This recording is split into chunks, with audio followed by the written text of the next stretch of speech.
오늘 느헤미야 5장 19절 보겠습니다. 느헤미야 5장 19절 보겠습니다. 내 하나님이여 내가 이 백성을 위하여 행한 모든 일을 기억하사 내게 은혜를 베푸시옵소서. 아멘. 느헤미야 5장은 성벽 재건의 이야기보다 좀 더 깊은 곳들을 만지고 있는 이야기였습니다. 공동체 내부적인 어떤 문제들, 또한 그들의 부르짖음을 이야기했고요. 그것에 대하여 느헤미야가 분노하고 또한 깊이 생각함으로써 주님께서 주시는 지혜로 그 일을 해결해 나가는 내용들이 나와 있었습니다. 이 느헤미야의 지도함을 통해서요, 민장들과 귀족들이 자신들이 잘못한 것들을 인정하고 종사받던 형제들을 돌려보내고 이자받던 것을 그치는 일들이 생겼습니다. 그런데 이 모든 일들에 하나님께서 풀어가시는 선한 결말은요, 느헤미야가 자신의 권리를 포기하고 십자가적인 리더십을 보였기 때문이다 라는 걸 이제 우리가 어제 봤어요. 그래서 결국 느헤미야는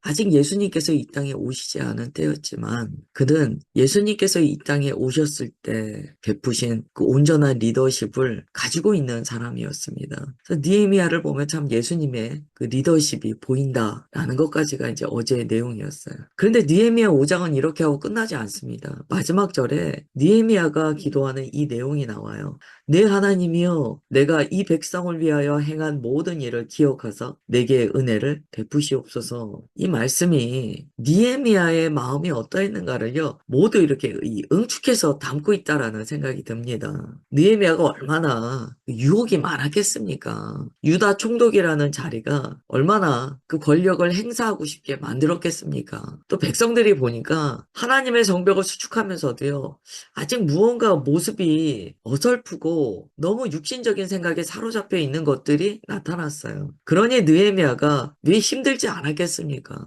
느헤미야가 자신의 이 마음속에 있었던 많은 생각들을요 백성 앞에서 말하는 게 아니에요. 19절에 보면 하나님 앞에서 말합니다. 하나님, 제가 섬기고 있는 이 모든 일을 주님 기억해 주시고 은혜를 베풀어 주옵소서라고 이야기해요. 이 느헤미야가 가지고 있는 리더십이자 하나님 앞에 그가 어떠한 자였는가가 너무나 잘 나타나는 구절입니다. 그날 사람들 앞에 내가 이렇게 했으니까 알아줘요? 그렇게 얘기하지 않았다는 거예요. 그날 오직 하나님 앞에 하나님 기억해 주십시오 라고 요청했다는 거예요. 이 기억은요 우리와 언약 관계에 있으신 하나님에 관한 믿음이 있기 때문에 사용할 수 있는 단어입니다. 하나님께서 우리와 언약의 관계를 맺으셨다는 것은 하나님의 말씀에 근거하여 우리를 잊지 않으신다라는 약속이 담겨 있어요. 그러므로 우리는 주님 앞에 주님, 제가 주님께 헌신했던 것들, 또한 이 백성들을 돌보았던 것들, 주님 기억해 주옵소서라고 기도할 수 있다는 거예요. 이것은 뭐 하나님 앞에 자신의 수고에 대해서 보답받으려고 하는 얘기가 아니에요. 하나님께서 기억해 주시면 저는 그것으로 만족합니다 라는 거예요. 호람대오의 삶이기 때문에 하나님께서 아시면 됩니다. 저는 다른 것은 구하지 않습니다 라는 이야기예요. 만약에 이 구절을 보면서 그거 봐 하나님께는 인정받으려고 했잖아 그거 봐 혹시 그런 생각이 있으시다면 이거는 좀 안경을 벗으셔야 돼요. 무언가 굴절된 안경을 쓰고 계시다는 거예요.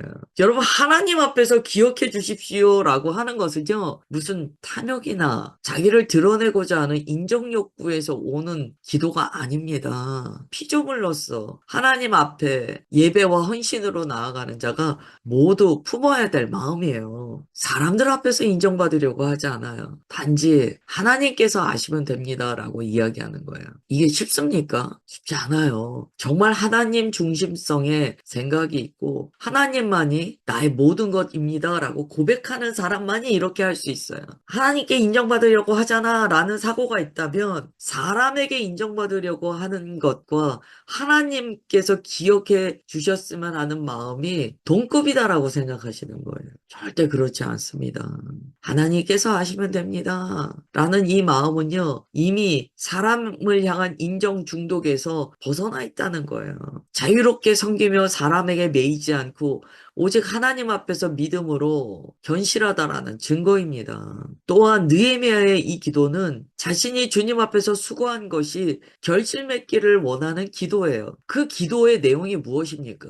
백성들의 수고를 담고 있다는 거예요. 그래서 절대 지금 이 마지막 19절은요, 어떤 안경을 쓰고 보아도 되는 구절이 아니에요. 느헤미야는요, 자신의 섬김의 대상을 분명히 합니다. 내가 이 백성을 위하여 행한 모든 일을, 즉 백성을 위해서 했다는 거예요. 그러면 하나님께 기억해 주옵소서라고 할 때 그 기도의 내용에 무엇이 포함됩니까? 이 백성들을 위하여 섬겼사오니 이 백성들에게 응답하여 주옵소서라는 내용이 들어가 있다는 거예요. 여러분, 우리가 무언가 섬김을 합니다. 그리고 주님, 이 섬김을 기억해 주옵소서라고 정말 순전한 마음으로 기도한다면 그 사역이 목적했던 바, 그 대상들에게 온전한 응답이 가게 된다는 거예요.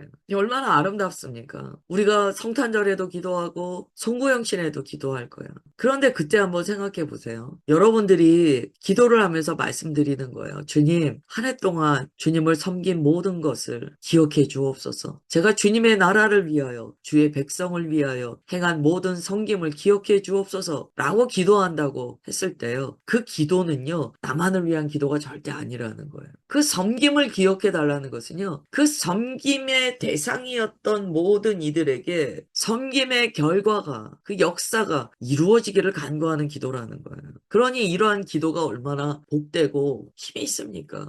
예를 들어서 목사가 성도님들을 섬겼어요. 그리고 목사가 하나님께 기도합니다. 주님, 주의 자녀들을 위하여 섬긴 모든 것을 기억하여 주옵소서. 그것은 자기 복 받으려고 하는 기도가 아니라는 거예요. 자기가 섬겼던 모든 이들에게 주님의 역사가 온전히 베풀어지기를 간구하는 기도라는 거예요. 물론 느헤미야 자신에게도 하나님께서 주시는 면류관이 있지요. 그러나 이것은 자기만의 이기적인 마음으로 개인성을 가진 기도는 아니라는 거예요. 결국 느헤미야의 마지막 이 기도를 통하여 우리가 알 수 있는 것은요. 그의 섬김은 자기를 세우는 일이 아니요 백성을 섬기는 일이었다라는 것을 우리가 깨닫게 됩니다. 그리고 느헤미야는 이렇게 마무리해요. 기억하사 내게 은혜를 베풀어 주옵소서. 왜 은혜라는 단어를 사용했을까요? 상 주시옵소서 이러지 않고 왜 은혜를 베푸시옵소서라고 이야기할까요? 여러분, 우리의 섬김이 궁극적으로 원하는 것이 무엇입니까? 상입니까? 아니에요. 어떤 보상을 받고자 하는 게 아니잖아요. 우리의 섬김의 목적은요, 하나님의 은혜인 거예요. 이것을 사도 바울은 빚진 자라고 이야기합니다. 빚진 자. 자신은 항상 빚진 자의 마음이 있다는 거예요. 예수님께 빚진 자예요. 예수님께서 생명값으로 우리를 살리셨기 때문에 우리는 그 갚을 길 없는 그 은혜를 받음으로써 평생을 빚진 자의 마음으로 삽니다. 이 빚진 자의 마음이 없으면 인간은요, 100% 교만해집니다. 여러분, 우리가 어떤 섬김을 받을 때요, 당연해. 나를 이렇게 섬겨야지. 그러지 마세요. 당연해. 내가 이런 대우 받아야지. 그러지 마십시오. 그런 사고 자체가 어디서 나오냐면 예수님의 생명을 받은 빚진 자의 마음이 없는 것으로부터 나와요. 우리가 예수님께 빚진 자라는 마음이 정말 있다면 당연하지 이런 생각은 안 나와요. 참 우리가 섬김을 받는 태도도 매우 중요합니다. 주님께서 우리를 위하여 생명을 내어주실 이유가 있으세요? 없으세요. 그러나 예수님께서는 단 하나 책임지는 사랑, 그 사랑 때문에 못 견뎌서 이 땅에 오신 거예요. 그러면 우리가 지체를 섬길 때도 사실은 동일한 마음입니다. 주님의 은혜를 받은 우리가 그 빚진 자의 마음 안에서 못 견디는 거예요. 내가 주님의 생명을 값없이 받았는데 어떻게 주님의 종이 되지 않겠느냐. 주의 말씀 앞에 순종하지 않겠느냐. 높은 마음이 올라올 때마다 막 깨부수는 거예요. 그리고 주님을 섬기며 지체를 섬기게 됩니다. 그래서 이 빚진 자의 마음은 사도 바울의 말에 따르면 지체에게까지 흘러갑니다. 사도 바울은 이방인들에게 빚진 마음이 있었어요. 왜요? 그 은혜를 내가 먼저 받았다는 것이 그게 빚진 마음이었어요. 은혜를 먼저 받았다는 것은 무슨 이야기입니까? 은혜를 나누라는 이야기죠. 그래서 은혜 먼저 받은 자는 아직 은혜를 받지 않은 자를 향한 빚진 마음이 있다는 거예요. 내게 먼저 은혜 주셨사오니 제가 빚진 자의 마음으로 주님의 은혜를 나누나이다 라고 고백을 하는 것이죠. 느헤미야의 이 마지막 이 구절은요. 느헤미야가 어떤 믿음의 사람이었는가를 잘 보여주는 구절이에요. 우리는 하나님 앞에서 기억되는 자가 되어야 합니다. 이 하나님 앞에서 기억되는 삶의 완성은 오직 예수 그리스도를 통하여 이루어졌습니다.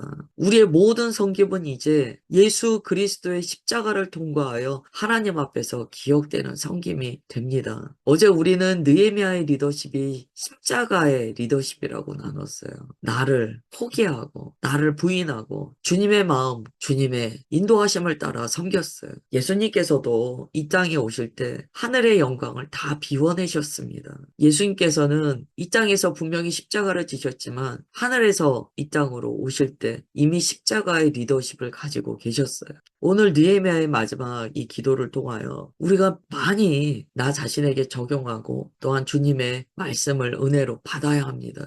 우리 모두가 다 하나님께 기억되는 영혼, 우리의 모든 섬김은 자기를 드러내는 상이 아니라 오직 주님의 은혜로 남기를 간구하는 섬김이 되어야 합니다. 오늘 말씀을 통하여 우리가 이렇게 기도할 수 있어요. 하나님, 제가 사람의 인정에 매이지 않게 하시고 오직 하나님 앞에 진실하게 살게 하옵소서. 또한 누군가를 위한 수고를 행하였다면 그 수고를 나의 공로, 나의 자랑으로 삼지 않게 하시고 끝까지 은혜로만 서게 하옵소서. 주님, 우리가 주님의 나라를 위하여 흘린 땀과 수고를 주님 기억하여 주시고 그 모든 섬김 가운데 은혜를 더하사 아름다운 결실을 맺게 하여 주옵소서. 주 예수님의 이름으로 기도드리옵나이다. 아멘.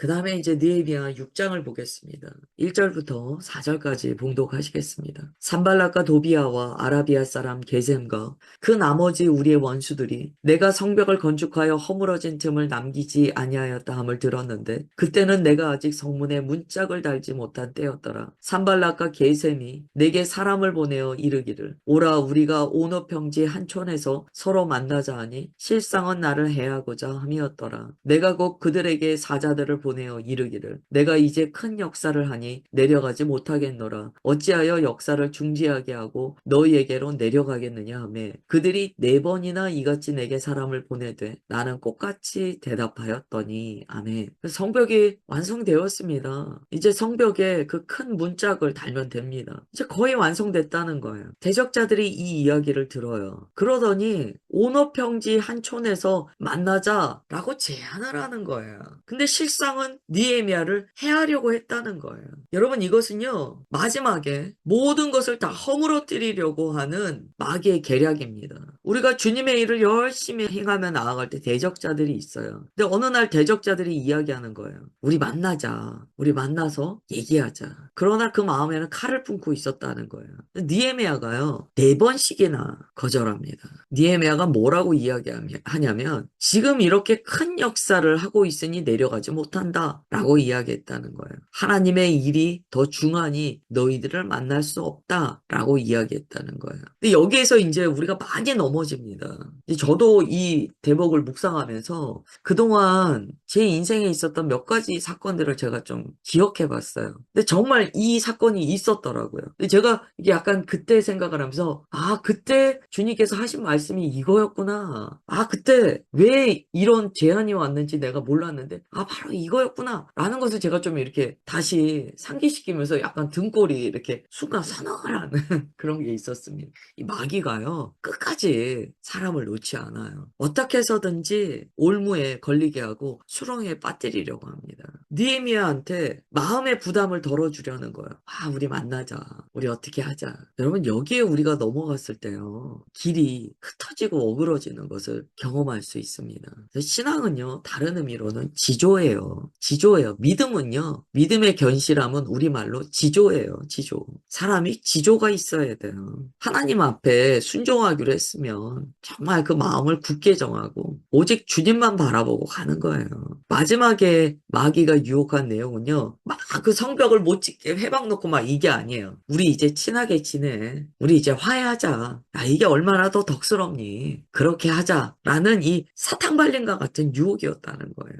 이걸 다른 말로 타협이라고 합니다. 타협. 이게 우리가 분별해야 돼요. 아 이게 주님께서 화평하게 하시는 역사인지 아니면 마귀가 타협하게 하는 시험인지 이거 분별해야 돼요. 우리의 삶에도 이 오너평지에 초대하는 일들이 있습니다. 어느 날 와요. 오너평지로 나아가자. 오너평지에서 만나자. 내가 기다릴게. 뭐 이런 음성들이 들릴 때가 있어요. 차라리 그럴 때는 단순한 게 도움이 됩니다.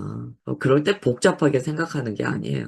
만약에 이때요. 그 손을 잡는다면 그 이유는요. 겉으로 뭐로 포장되든지 어쩌면 자기가 많은 사람들을 아울러 통치권을 행사하고자 하는 뭔가 자기가 쉬운 왕권을 잡으려고 하는 그런 의도가 있을 수 있습니다. 이 분별이 쉽지는 않지요. 그러나 우리 안에 거하시는 성령 하나님께 집중하여 주의 인도하심만 따른다면 어렵지도 않습니다. 왜냐하면 주님께서 우리가 잘못된 선택을 하려고 할 때 마음에 불편함을 주신다는 거예요.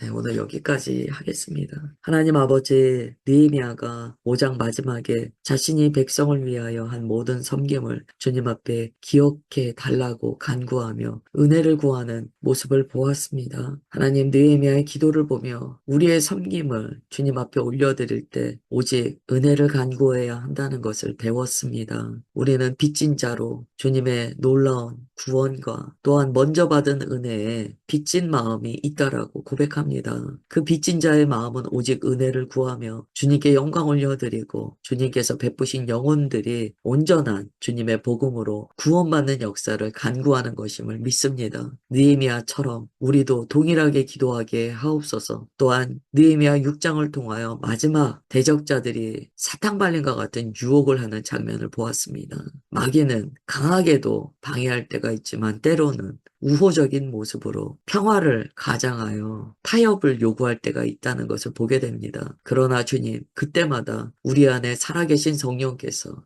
가르쳐 주시고 우리의 길을 막아 주옵소서. 오직 주님 앞에 순전하며 주님만 사랑하는 믿음 안에 지조가 있는 우리가 되게 하옵소서.